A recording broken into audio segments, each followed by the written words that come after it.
Niech będzie pochwalony Jezus Chrystus. Bardzo serdecznie Was witam. Przed nami gość, którego chyba nie muszę przedstawiać, pan Jacek Pulikowski.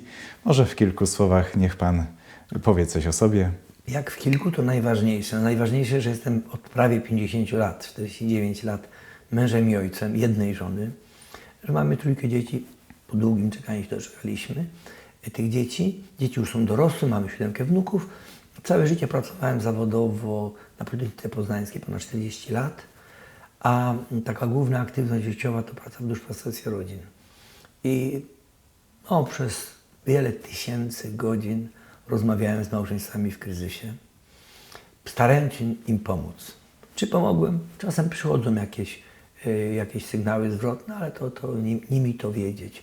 Ale myślę, że znam dość nieźle źródła kryzysów, przyczyny. Znam również trochę się na tym, jak można bardzo łatwo ludzi skłócić ze sobą, jak zmanipulować, jak podpuścić jakimś hejtem.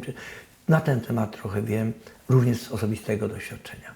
Jest Pan również autorem książek. Jedną z książek napisał Pan razem z księdzem Piotrem Grasem i chciałbym, żebyśmy dzisiaj porozmawiali na ten temat. Jak zareagował Pan, gdy dowiedział się, że przeciwko księdzu Piotrowi prowadzone jest postępowanie karne? Moje reakcje wynikają z mojej konstrukcji psychicznej, z mojego myślenia. Pierwsza myśl, jaka powstała w tym momencie, jak przy wszelkich nieprawdopodobnych wiadomościach, komu na tym zależało? Co jest przyczyną? To najświętszy, najmądrzejszy człowiek, jakiego znałem, nazywał mnie swoim przyjacielem, ojciec Karol Meissner, benedyktyn. On mówił, każde zachowanie ma swoje dlaczego. Wszystko, co się wydarza, ma swoją przyczynę. I w związku z tym pierwsze pytanie, absolutnie powstała myśl, jak ksiądz Piotr mógł coś takiego zrobić. Taka myśl w ogóle we mnie nie powstała i do dziś nie powstała. Natomiast pierwsze, dlaczego? Komu zależało? I mam takie doświadczenie, dokładnie pamiętam, 10 kwietnia pamiętny, byłem w ogródku z łopatą, żona przychodzi i mówi, katastrofa smoleńska. Pierwsza myśl, kto jest tego beneficjentem? Komu na tym zależało? Potem byłem w Smoleńsku, byłem na miejscu, wiele się tam dowiedziałem i ta myśl okazuje się jednak, że coś nie jest, prawda? Nie chcę w tej chwili tego tematu rozwijać, bo to nie dotyczy sprawy, ale chodzi mi o sposób myślenia. Żebyśmy nie dawali się tak łatwo podpuszczać. Może na przykładzie z mojego życia. Tak jak wspomniałem, 40 lat ponad pracowałem w jednym miejscu na Politechnice Poznańskiej, nauczyciel akademicki. I tak po 35-8 latach mojej pracy tam poszła fama. Pulikowski zdradza żonę. I panie w sekretariacie, jedna, to niemożliwe, jak taki porządek? A jedna z pań ucięła tą dyskusję i wyciszyła całkowicie. Ja wiecie co? Jak ja prędzej bym uwierzyła, że ja zdradziłam męża, niż Pulikowski zdradził żonę. Ja powiem szczerze, pamiętam dokładnie tą osobę, jestem jej ogromnie wdzięczny, że miała do mnie zaufanie, prawda? Podczas gdy już była sensacja, prawda? Znam przypadki, gdzie lekarza, konkurent zniszczył pomówieniem. Znam przypadek również z własnego, z bliskich mi kręgu osób, gdzie lekarz, który kończył kolejną specjalizację, to dlaczego było oczywiste, zagrażał dyrektorowi danej jednostki, w której pracował, hejt, rzekomo molestował 12-letnią niepełnosprawną umysłowo dziewczynkę. Raz jeden w życiu ją badał, obok stała pielęgniarka, na sali były 3 inne dziewczyny oprócz niej. Efekt jaki? Natychmiast zwolniony z pracy. Tylko pomówienie. Prokurator w ogóle nawet nie wszczął sprawy, bo nie było tam żadnych podstaw. Praca w sądzie odebrana, praca w szkole odebrana. Człowiek przez 2 lata był w tak ciężkim stanie psychicznym, że nie mógł podjąć pracy, a był żywicielem rodziny, prawda? I mówię, słuchaj, zrób to dla przyszłych pokoleń, zrób to. Oskarż tego oskarżyciela, który tobie to zmontował, mówi, nie mam siły. Był tak umęczony tą sprawą, wystarczy kogoś pomówić. Nawet nie trzeba wyroku sądu. Takie z wyższej półki doświadczenie, tak się złożyło, że mi bardzo bliskie, to jest kardynał Pell. My byliśmy z kardynałem Pellem. To może jeszcze zanim przejdziemy do kardynała Pella, chciałbym zapytać, dlaczego dzisiaj tak łatwo ludziom jest stracić zaufanie do swojego autorytetu? Bez wątpienia ksiądz Piotr był takim autorytetem dla wielu ludzi I ci sami ludzie, którzy mówili, ksiądz Piotr Gras, to jest dla nas autorytet, dzisiaj odwracają się od niego plecami. Mówią, a może jednak rzeczywiście coś jest. A jeżeli nawet nie było, ja tam wolę trzymać się od tej sprawy z daleka, nie będę się wypowiadał ani na lewo, ani na prawo. Dlaczego tak łatwo tracimy zaufanie do ludzi?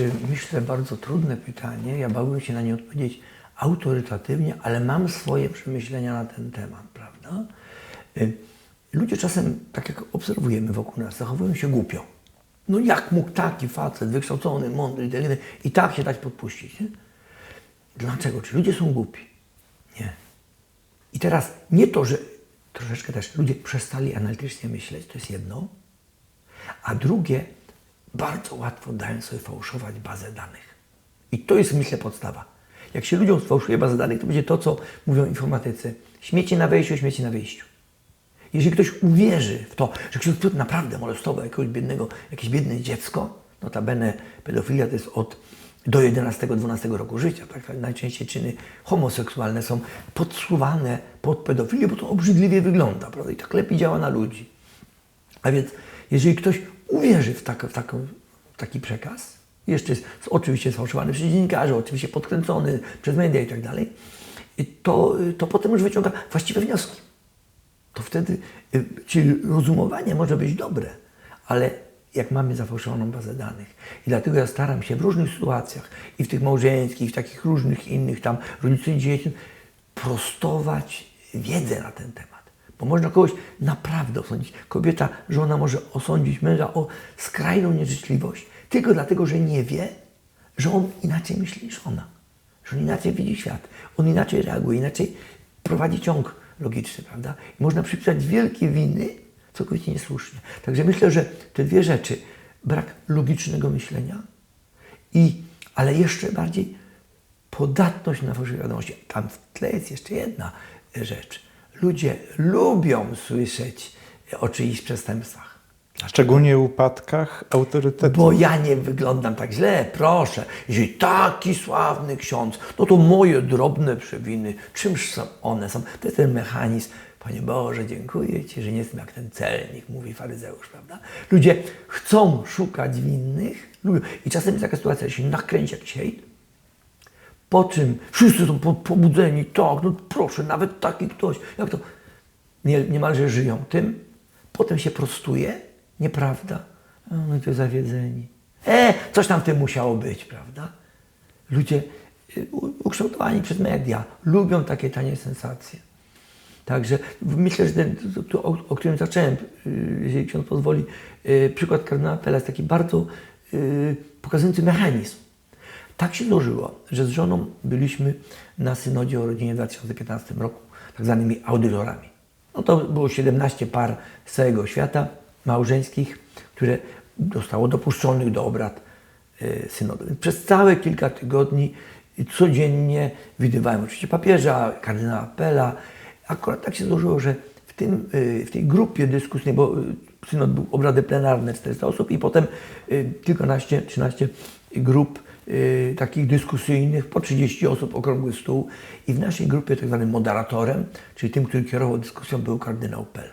Więc oglądałem go kilka godzin dziennie przez kilkanaście dni w różnych sytuacjach. Widziałem jego reakcje, widziałem jego...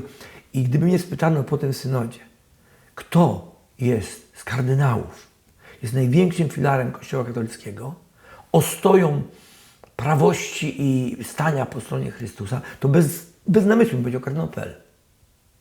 No potem jeszcze jakbym mieć nacisnąć, to już bym dodał pewnie kardynała Saracha, jeszcze może bym kilku wymienił, ale nie tych z pierwszych stron zazwyczaj, prawda? I teraz oskarżenie kardynała Pell ileś tam lat temu molestował dwóch chórzystów w czasie nabożeństwa. Wszystko nieprawdopodobne. I ludzie tak się tym podniecili, że kardynał nie mógł wejść na salę obrad, bo pluli na niego. Jego adwokat musiał się ukrywać, bo groził mu lincz. I sam proces był parodią procesu. Było mnóstwo nadużyć, ale takie 3 elementy. Pierwsze, oskarżyciele byli, no nie chcę mówić spod ciemnej gwiazdy, bo nie mi jest osądzać ludzi, ale jakiś narkoman, który notabene umarł tam i nałożył śmierci, odwołał zeznania. Przyznał się, że był przekupiony. Sąd nie przyjął tych zeznań do wiadomości. Prawda? Czyli z góry był wiadomo, o jaki efekt chodzi. Prawda? Ma być skazany już. Drugie, sąd nie dopuścił do zeznań świadków obrony. Absolutne ja tu nadużycie. widzę dużo analogii do sprawy księdza Piotra Grasa, ponieważ dokładnie tak samo było w tej sprawie. Każdy kolejny tydzień przynosi kontakty ludzi, którzy próbowali się dostać, skontaktować z sądem, aby móc wypowiedzieć się w obronie księdza Piotra, zostawali odstawiani na bok. Czyli Sądy nasuwa nie się brali pod logiczny uwagę. wniosek, te same siły to nakręcają. Bo ten sam. Trzeci element, o którym chciałem powiedzieć, czyli pierwszy niewiarygodność świadka, i trzeci nacisk sędziego na ławę przysięgłych. Co zrobił sędzia w Australii? Wymienił całą ławę przysięgłych, bo nie chciała wydać wyroku skazującego. To jakiś amerykański prawnik się powiedział, że to w ogóle skandal, to jest kpina z procesu, że ten sędzia powinien być osądzony. I co się dzieje dalej?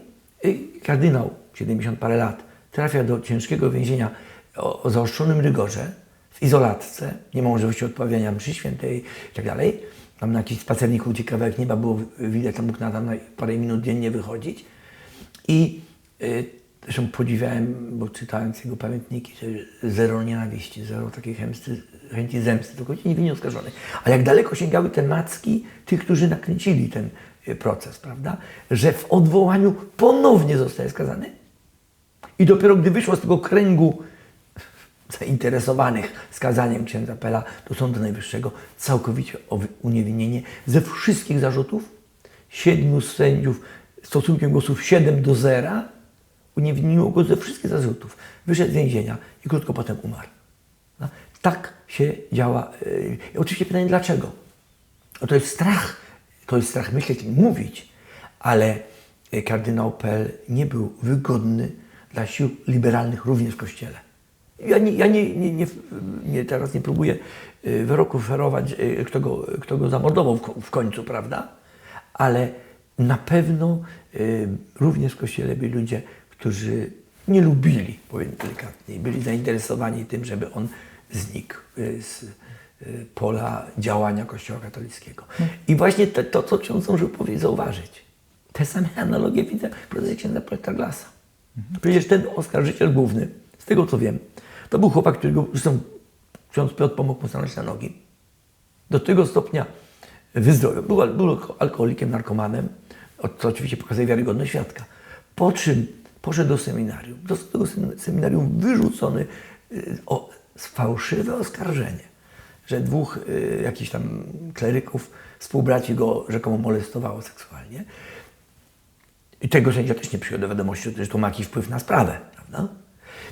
Składa papiery do innego seminarium, pisze, fałszuje, jeszcze zobaczcie jaka perfidia, polecenie do tego seminarium przez księdza i podpisuje ksiądz Piotr Glas. I to też nie ma wpływu na sprawę. No to ludzie, miejmy choć odrobinę rozumu. Nie słuchajmy wypowiedzi, nie tyle wypowiedzi, to wyroków sędziów, dziennikarzy, całej tej, chciałoby się powiedzieć, tłuszczy, która krzyczy na krzyż z nim, tylko użyjmy swojego rozumu. Już sam fakt, że takie elementy miały miejsce, że oskarżyciel niewiarygodny, że świadków obrony podobnie, tak jak się powiedział, się nie dopuszcza, że fałszuje się dowody, to powinien inny sąd się tym zająć. To powinno być przeniesione, ten sędzia powinien być pod solidną obserwację wzięty i cała ta machina i jakiś niezależny sąd. Oczywiście ja jestem bardzo głęboko przekonany, że ksiądz Piotr, jestem pewien, że ksiądz Piotr będzie uniewinniony. Nie wiem, czy w pierwszej instancji, już nie, w drugiej, natomiast jestem przekonany, że na sądzie ostatecznym jemu, chciałbym, że to wszystko się opłaci. Te wszystkie krzywdy, które mu się zadaje, będą mu wynagrodzone dopiero w tym prawdziwie niezawisłym sądzie. Obym się mylę, oby wcześniej to się stało. Bo zasługuje na to, żeby jeszcze jak człowiek żyć i dalej działać. Ale mało tego, Kościół jego potrzebuje. Wiesz, on miał również w Kościele osoby nieżyczliwe. Dlaczego? Bo w kraju, w Anglii, w którym nie wolno mówić o grzechu, on ciągle mówi o grzechu. W kraju, w którym nie wolno mówić o szatanie, on mówi o szatanie. Ja byłem świadkiem, jak to mówił, byłem świadkiem owoców. wielokrotnie, nie wiem ile razy, ale 5, 6, 8, nie wiem. Chciałem powiedzieć, współprowadziłem. Nie, ja tam miałem jakieś swoje wykładziki na rekolekcjach dla ludzi z ruchu Czystych Serc, wtedy zrzeszonych przy redakcji Miłujcie się. I tam ksiądz Piotr przyjeżdżał z kilkoma zawsze wykładami. Mówił z taką mocą, tam było 150-200 osób, że ludzie się naprawdę nawracają. Ludzie nawróceni się nawracali, pogłębiali swoją wiarę. I to, księża mówili, to wynikało i z konfesjonałów, ale też z całonocnych adoracji. Tam jest taki zwyczaj, że całą noc jest Pan Jezus wystawiony na Najświętszym Sakramencie i każdy, kto chce, może na godzinkę wyjść od 4 do 5, od 5 do 6, od 2 do 3. I się po jego wykładach masę ludzi pojawiło na nocnych adoracjach, więcej niż zwykle. Jako taki przykład już niepodważalny. Po jednym z jego wykładów, gdzie mówił o zagrożeniach duchowych, chyba było 150 osób. Spontanicznie młodzież, która go słuchała, to była tak końcówka szkoły średniej studia, młodzi ludzie, wtedy jeszcze nie było małżeństw na tych rekolekcjach, to było tylko dla młodzieży. Młodzież spontanicznie zorganizowała 7 margaretek po jednym wykładzie. A jak ktoś nie wie, margaretka to jest zobowiązanie do końca życia modlić się za tego kapłana, czy będzie żył, czy nie. Cokolwiek się z nim stanie, zobowiązuje się. Margaretka stanowi 7 osób jest potrzebnych, czyli 28 osób po wykładzie zdecydowało się ochraniać modlitwą księdza Piotra Glasa do końca swojego życia. Prawda? No nie wiem, czy to jest dla kogoś argumentem, dla mnie to jest porażające, prawda? Zresztą też ksiądz wspomniał o tym, że książkę napisaliśmy. To tak nie dokładnie napisaliśmy, bo to było tak, że ksiądz Piotr był w Polsce trochę dłużej. No, jak umierała jego mama, to kilka miesięcy trwało, był zwolniony z parafii, był w Polsce. No i redakcja dopadła go, że tak powiem. I krótko po pogrzebie, zanim jeszcze wrócił do Anglii, zaprosiła jego i mnie do takiego apartamentów Rapty, tam jego rodzice mieszkali, bo mama właśnie zmarła, to mieszka nadal. I przez 2 dni nas przepytywali. To było chyba 13 godzin nagrań, nie muszę mówić, i jak to było obciążające. I potem, no to ten materiał został spisany, został do redakcji nadającej się do druku doprowadzony. Ta książka jest jakby taka dwuczęściowa, są wypowiedzi księdza i moje. Wypowiedzi księdza dotyczą sfery duchowej, różnych zagrożeń, różnych podpowiedzi również, co w tej materii można, jak się bronić, jak się chronić, jak się odcinać od złej przeszłości. A ja dzieliłem się doświadczeniem tysięcy godzin rozmów z małżeństwami, czyli tak bardziej życiowo-psychologicznie. Prawda? Że ta książka przeplatają się takie 2 wątki. Myślę, że jest ogromnie pożyteczna. Mogę tylko powiedzieć, że w pierwszych tam kilku miesiącach poszło 30 parę tysięcy tych książek na rynku, prawda? Nie było tam żadnych sensacji, obgadywania kogoś, bo to ludzie czasem takie wchłaniają takie treści. To jest książka, która myślę, i wiem to, bo ludzie mi o tym mówią, bardzo wielu ludziom też pomogła. Pomogła i w naprawie małżeństwa, i w odnalezieniu siebie w życiu, prawda? Wielu ludzi popchnęła do częstszej komunii, do częstszej spowiedzi, do częstszej adoracji, prawda? I po owocach poznacie. Tak, ja jestem tutaj głęboko przekonany, że akurat ta książka jest książką dobrą, nie dlatego, że ja ją współpisałem, tylko dlatego, że zawiera prawdę, prawdziwą i prawdę o małżeństwie, od tej strony, nazwijmy to, codziennej, psychologicznej, którą ja się dzieliłem, i prawdę od strony duchowej, którą ksiądz Piotr miał to wielkie doświadczenie, prawda? Pewien katolicki publicysta, no to katolicki to w takim cudzysłowie, który też był współautorem jednej z książek, właściwie pierwszych książek z księdzem Piotrem Glasem, powiedział, no to teraz, skoro okazało się, że ksiądz Piotr Glas jest takim wielkim przestępcą, to proponuję wszystkie te książki, które kupiliście, wrzucić do pieca, wyrzucić, zniszczyć, cokolwiek. Nie trzeba się w ogóle przykładać do tego, co tam jest napisane, bo nie może być nic dobrego, skoro... Tak. No to jest dla mnie, przepraszam, żałosna nieroztropność. Rozumiem dorosłego człowieka, pewnie wykształconego, pewnie tam o jakimś poziomie intelektualnym, że właśnie kupił fałszywą bazę danych. Bo nie mam wątpliwości, że to jest fałszywe. Są dowody na to, że to jest fałszywe, prawda?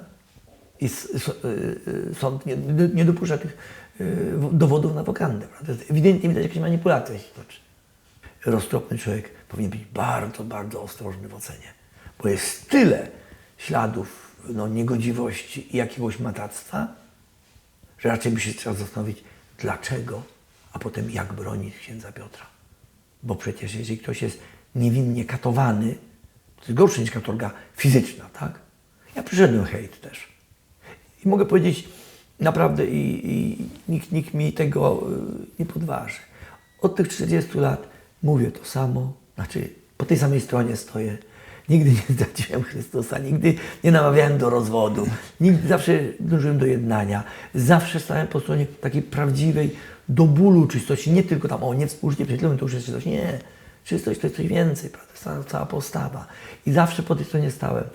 I jakaś pani, redaktorka katolickiego portalu, wyrwała z kontekstu i trochę podrasowała moje zdanie i opublikowała artykuł "Kultura gwałtu ma się dobrze". Czyli ja rzekomo miałem kulturę gwałtu propagować.